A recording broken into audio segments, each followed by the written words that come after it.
দিনের পর দিন দেখছি বিজেপি ক্ষমতায় আসার পর থেকে বাংলাদেশে পুশব্যাকের সংখ্যা ক্রমাগত বাড়ছে।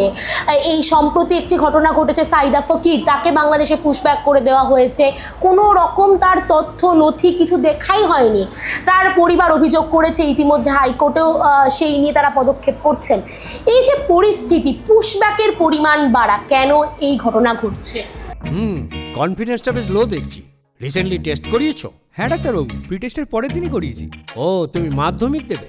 তাহলে মক টেস্ট করো। এই নাও মৌলিক লাইব্রেরি সম্রাট এক্সক্লুসিভ মক টেস্ট পেপার।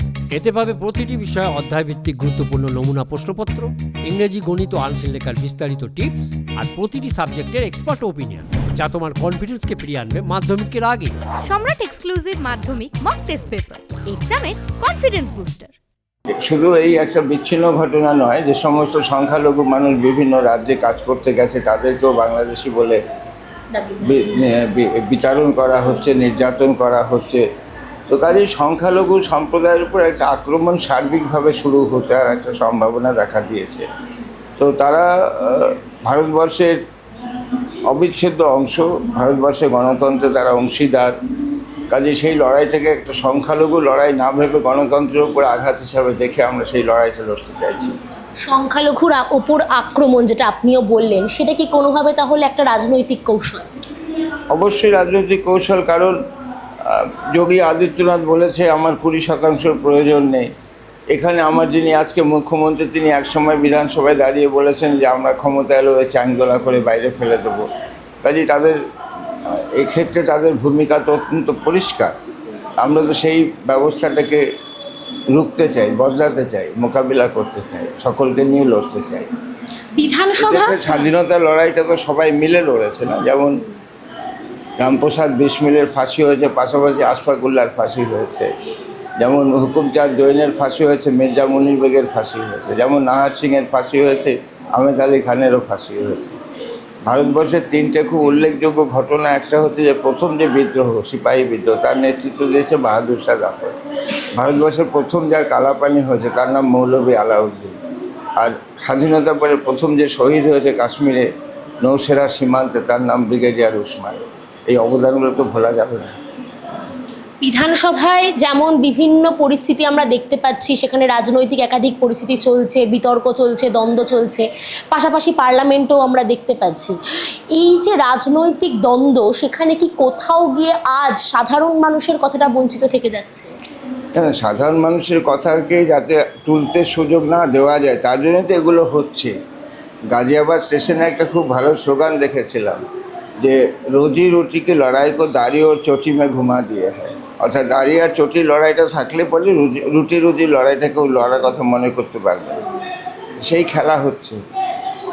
আপনি তো উত্তরবঙ্গের মানুষ, উত্তরবঙ্গ দেখেছেন এতদিন। বিজেপি বহু আগের থেকে, এই নির্বাচনে জয় হওয়ার আগের থেকে উত্তরবঙ্গের একাধিক আসন তাদের অধীনে ছিল।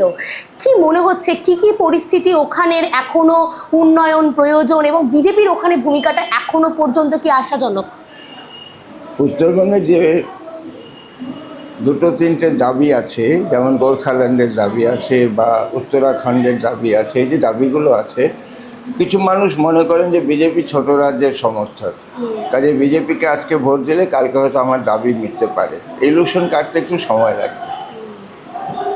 অর্থাৎ সেখানে বিজেপির ভূমিকাও দেখতে হবে। বা না, এই বিজেপি যবে থেকে দার্জিলিংয়ে জিতছে গোর্খাল্যান্ডের সমর্থন জানিয়ে, আজকে পর্যন্ত কোনো সদর্থক ভূমিকা নিতে পারেনি। তো মানুষের মোহভঙ্গ হচ্ছে আস্তে আস্তে। তাহলে সেখানে মানুষও কি আস্তে আস্তে আবার কোনো বিকল্পের দিকে ঝুঁকতে পারে? না, আমরা তো মনে করি যে ষষ্ঠ তফসিল হচ্ছে দার্জিলিংয়ের সমাধানের মূল সুর।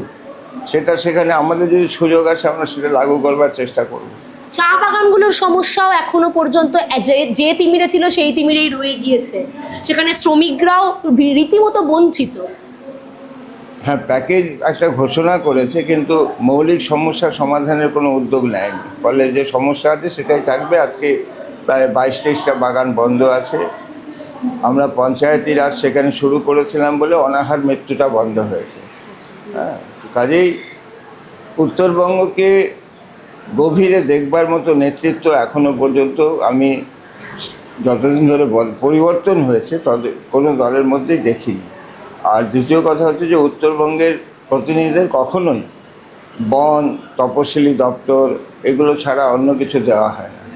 পর্যটন, যে সমস্ত কি মিনিস্ট্রি, সেগুলো উত্তরবঙ্গের মানুষের কাছে যায় না, ফলে তারা শাসন ব্যবস্থাকে সেভাবে প্রভাবিত করতে পারে না। যেটুকু দেয় সেটুকু নিয়ে থাকতে হয়।